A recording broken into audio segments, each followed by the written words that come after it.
Hi everyone, what's up? Welcome back to Groovy Plant Addict. How's everyone doing? Oh my god, my video's crooked. Okay. So, what's up everybody? I'm going to show you guys my plants on here. I'm also showing you guys how to take care of them. Just my daily take of my plant rack that I have in the garage. I do have a lot more plants in a smaller little rack, and I have a lot more outside.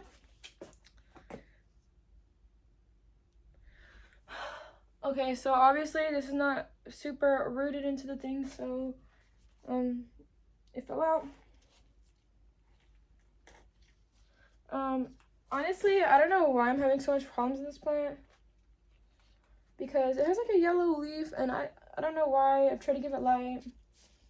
I had a little piece just fall off, and it doesn't look rotted or anything like that, so I'm not really worried about that. Bring this little wannabe propagation away. I've been trying to propagate my polka dot plant, and I have tried so many times, and every single time I have tried, it hasn't worked for me. So I'm heavily convinced that there's another way to do it, and I just don't know how. So Disney, I just threw the water out real quick, just so I can put new water in here. I do have water in a little spray bottle. It's actually like a 2-gallon spray bottle. I'm also going to put some rooting hormone in here, just to help it not rot. I barely put a little because it is around like a teaspoon per gallon. I already put a couple drops because this is obviously not even near a gallon.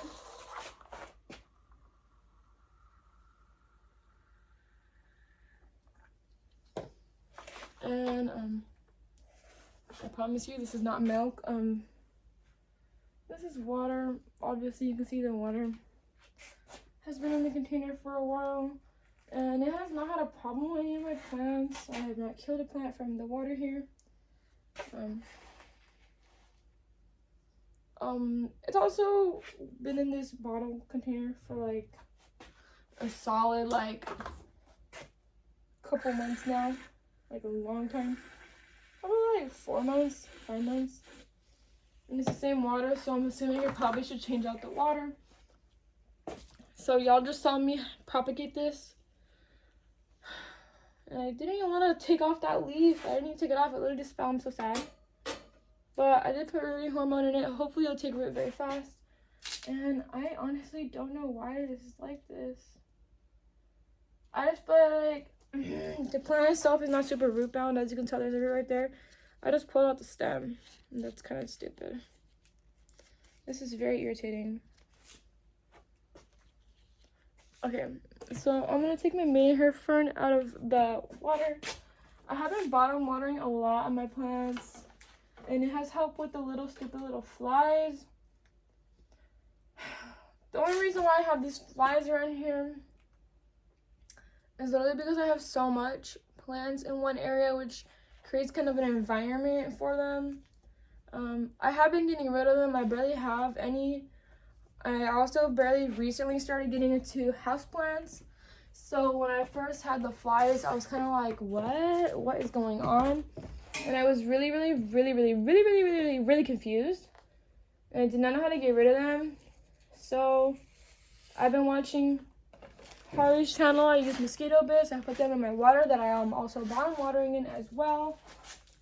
For that plant, I'm gonna also water with this thing. And I also use like neem oil and stuff like that. And bottom watering is better to prevent any other pests. So far, I have not had a problem with any pests at all besides the stupid little flies. But honestly, even when I walk around in the neighborhood I live in, there's always a swarm of them everywhere. Oh, my hair's a mess. I'm so sorry, you guys. So, yeah, I'm not surprised.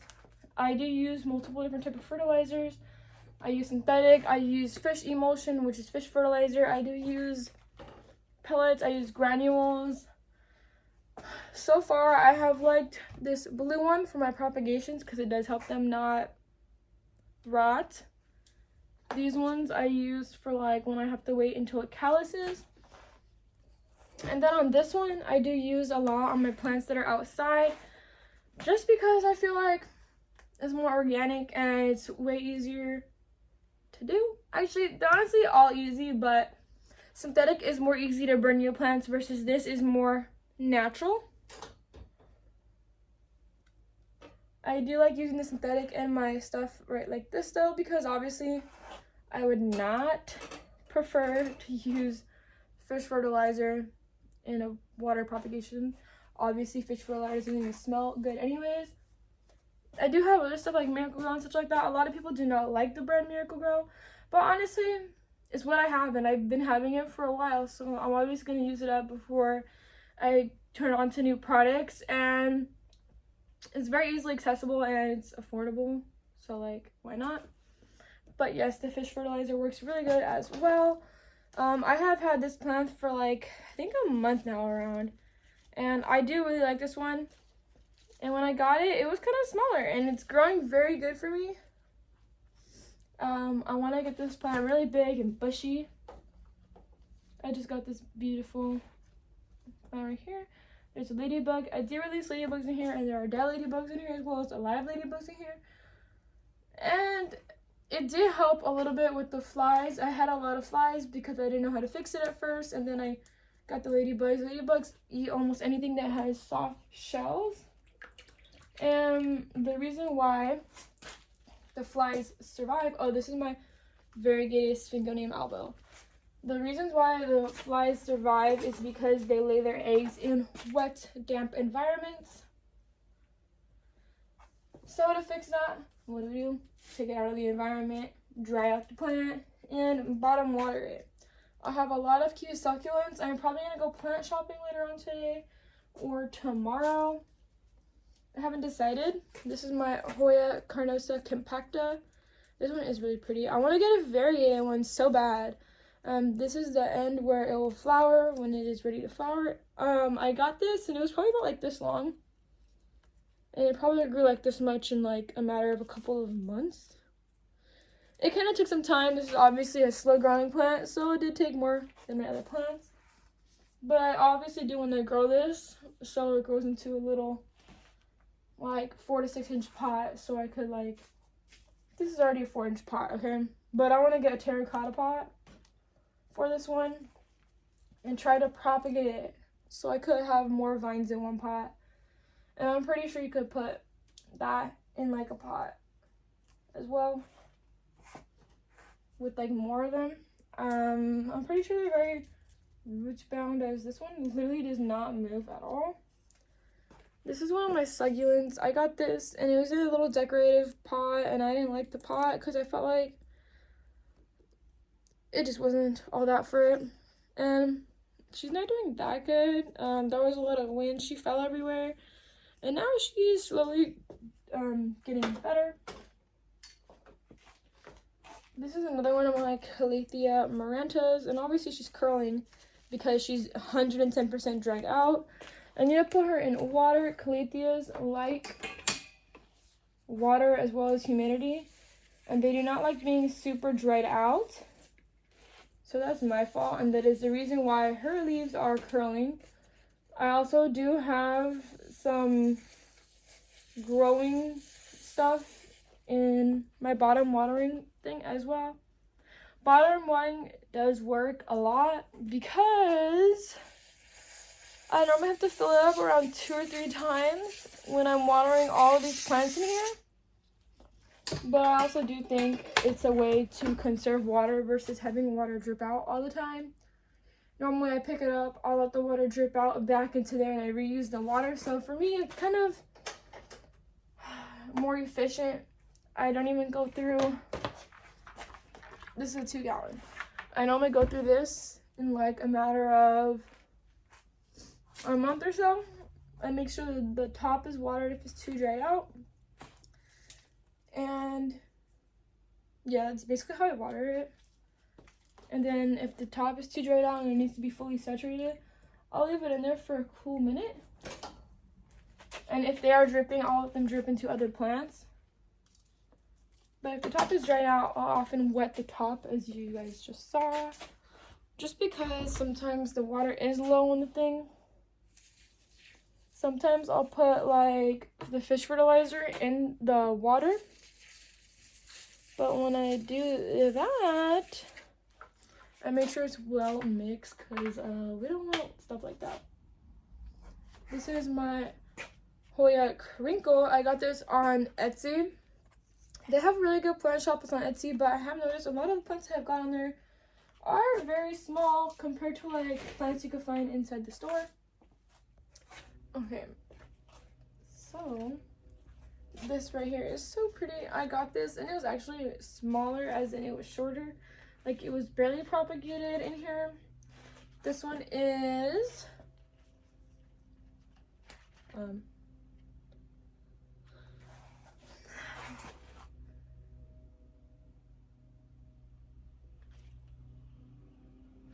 I forgot what it's called. I can't even think of this one right now. I'm completely blank. This one is an Exotica. I do know that. It's a Silver Pothos Exotica, also known as can't even think of the name. I'm very irritated right now. And this one is the regular version. As in, you can tell the difference because the leaf shape, obviously.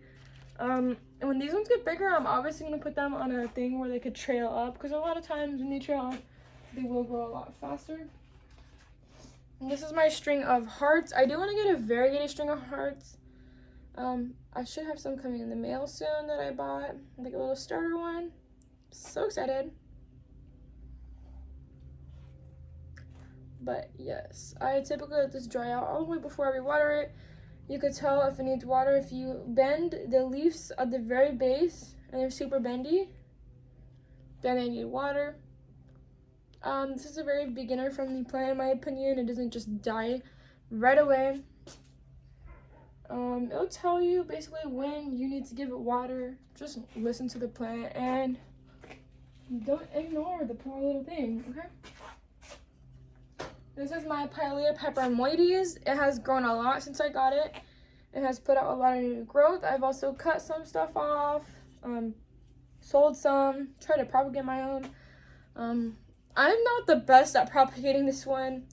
I know a lot of people do propagate them off of the stem. You can take the stem, and the stems have little nose that you can propagate off of.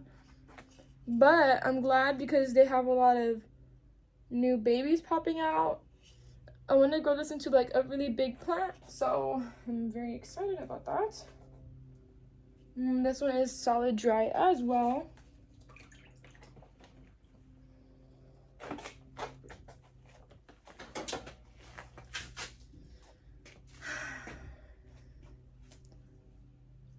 Yep. Okay. So, honestly, you guys, today's video is not even planned. I was just like, yo, I'm bored. I want to make a video. So, we're going to continue going on with my little care for this stuff. I make sure that my succulents, I let the water dry out. I mean the soil, not water. I have like these cute little ones. I went to some garden place all the way in Montclair the other day. And they had really, really nice stuff there actually. And it was, oh, my leaf fell off. Yeah, I saw that coming. So since the leaf fell off, I'm literally just gonna put it in my propagation section of my plants. Oh, see, this leaf is rotting. I don't think there's any hope for you. You're kind of squishy. It's kind of gross. So since that one was rotting, honestly, I'd say you could bottom water it, but I don't know why it rotted because I used a very airy mixture and I haven't watered this one. So just because I haven't watered it, I'm gonna water just this one particularly on this side, just because this side is a propagation, this one has roots, and this one is a propagation. So I'm literally watering one side because I want the propagation to take roots. I have this ugly little propagation. I did not know what happened to this leaf. It is very tragic. I do have some more propagations of these, but I do have them in water. I want to see if it's better to just plant it indoor or plant it in water. And so far my water ones look more healthier. So I'll presume that it's better to put it in water first. I'll give you updates on my beautiful Maranta. This is a plant I haven't been able to kill yet versus my Calathea medallion. Yeah, I'm on like my second one and it's almost dead. This one I tried to clean the leaves and I left it in water and most of the leaves curled up on me. So I do have some new growth, I believe, on the bottom somewhere around here pushing out. Hopefully it does well. Oh, and these yellow things, I'm gonna start selling these on my Etsy as well. They're really good for stupid little flies as well as doing the mosquito bits and also using neem oil. I use a combination of all three because I feel like it is the best to combat the flies. The reason why I have flies is because I have so much in one area. I try to propagate stuff and sometimes you leave it alone and you forget completely about it and there's just water everywhere, and obviously they thrive in a damp, wet environment. So we're gonna fix the situation and move on with our lives. This is one of my beautiful little succulents. I really do like this one. I'm probably gonna get another one. Maybe I'm probably going for my boyfriend. Maybe I'll survive in his room. I tried to get him enjoy pothos, but he started killing it in his room because he lives with like no light in his room. He's like a caveman. I don't know. Okay. I think even though succulents need a lot of light, I think he has enough light where it's not going to die. And it's not a plant where you have to water it every single day. Obviously, I haven't watered this in over a week. It's probably been like 2 weeks, honestly. And honestly,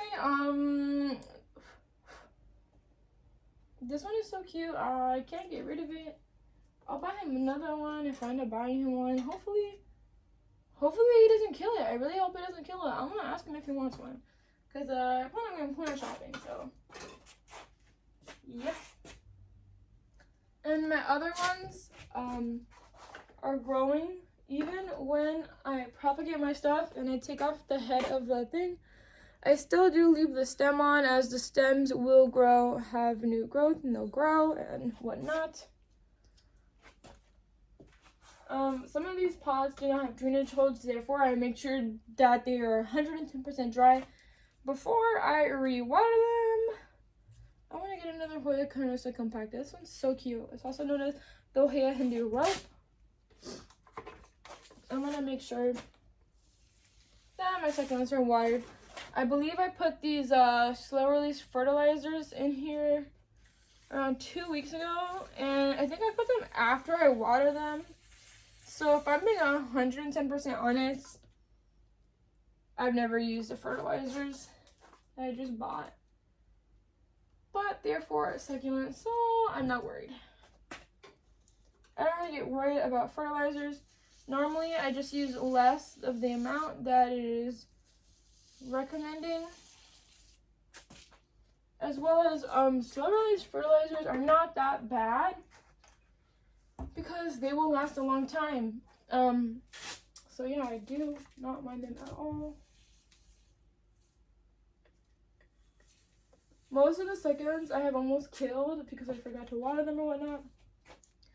I've had them bounce back because they're very, very hardy plants and they're very hard to kill in my opinion. You do need to know how to like water them, because if you water them too much, obviously you could kill them. So you're better off watering them too little. I do know a lot of people wait for them to kind of crinkle up before they are getting watered. This is my Hoya Splash. It's so pretty. I also wait for this one to dry out 110% as well, just because typically the plants that have and retain more moisture are the ones with the big leaves that are thick and whatnot. So most of the time when they have thick leaves, you do not need to water it as much. Honestly, you guys, I'm thinking about putting this one outside. Typically, yellowing leaves come from over watering or not enough sun, or it could even be a pot that's too small. However, this is not obviously root bound, and obviously I haven't watered it too much because I know how much I water my plant, and it is not watered a lot actually. And I have tried different watering techniques, and so far it has one leaf dying and the rest of it is surviving. So I'm pretty sure I could fix the situation. Obviously I'm gonna take this cutting. I'm gonna make sure I keep it in good, decent lighting. So it's gonna be on the top where I get more of my lights from the outside.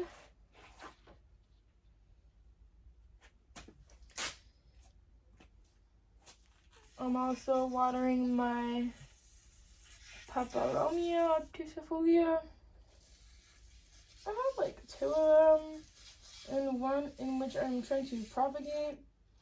Sometimes I don't feel like taking them all in and out of the container that I do bottom water them in, because sometimes when the top is just too dry, I feel like sometimes it's better to like water it, although I do make sure that it drips all the way through. And I feel like this one is better to fully saturate everything, just because the leaves were curling because of it not being watered enough. My bigger one, it is watered enough. I have more water retaining soil where it's not super airy. So yeah, I'm not really worried about that. I'm trying to propagate this Monstera adansonii and a little one. And so far this is doing better than my other propagations. My other propagations are turning a little yellowish. So I'm also seeing which is better in soil or water. I honestly do believe that in water first, when they have a good developed root system, it is a lot better versus this. I know I haven't overwatered these because I haven't watered them a lot, which proves my theory that they can't really dry out when you do that. I do know of some people that plant them straight in the soil, but I do know the survival rate is less. I know it'll be better if you have a bigger root system on your plant.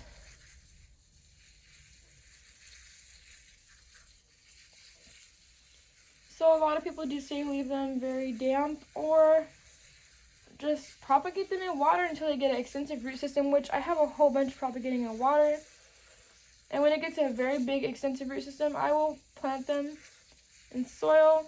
And then you're going to obviously leave the soil very damp until it acclimates to being in soil. You don't want to shock the plant already.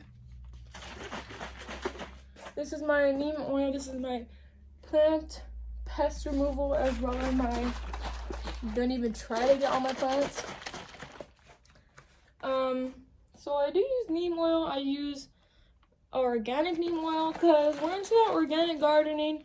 Don't get me wrong, I do have some artificial fertilizers, but when I can do organic, I stay organic as I can. I try to spray the neem oil on some of my stuff every so often. I also try to make sure it gets enough light. See how it has a mushroom right there? Yeah, that's not getting enough light. I also try to make sure as well that there is a big air coming in over here, just because I want my plants not to stay in the same air that's stale. And when I use my neem oil, I let it dry before I put it in the sun. So to me, this is enough sun where it's like, I'm not going to be super harsh, but obviously I wouldn't spray it on the leaves because it can sunburn the leaves. But I will spray it on the dirt in this sun. And then typically, I wait a couple minutes so it's not super drenched. And then I will let it air out. Either put this outside or leave the door open a little bit while I am here. This is so pretty. I just can't stop looking at it. I do have these little yellow things. Like, you can see, like... I'll just take this down. I do have these little yellow things where they catch the flies. My fly problem is almost 100% gone. So now I know next time how to do certain things a certain way, but I do have them where they catch flies. And I put it on, I came back 5 minutes and there was already some on there. And it has to do something with the color, also as well as the flies are attracted to the color yellow. And they just get stuck and they die. So, the neem oil could also prevent a lot of other pests. It's very antibacterial and whatnot. So I'm just making sure I have everything. Not 110% everything, just stuff that the soil is more damp. I like to make sure they have sprayed neem oil on there. This is my beautiful plant. This one is so pretty. I kind of want to get a green one too. But I do like to make sure they're sprayed, especially the plants that have a lot of dampness on them or water, just because that neem oil will help them not attract any pests. But when you use this, if you like the smell of like garlic or whatnot, it's fine. It doesn't smell like garlic, but it's similar. It's kind of hard to describe.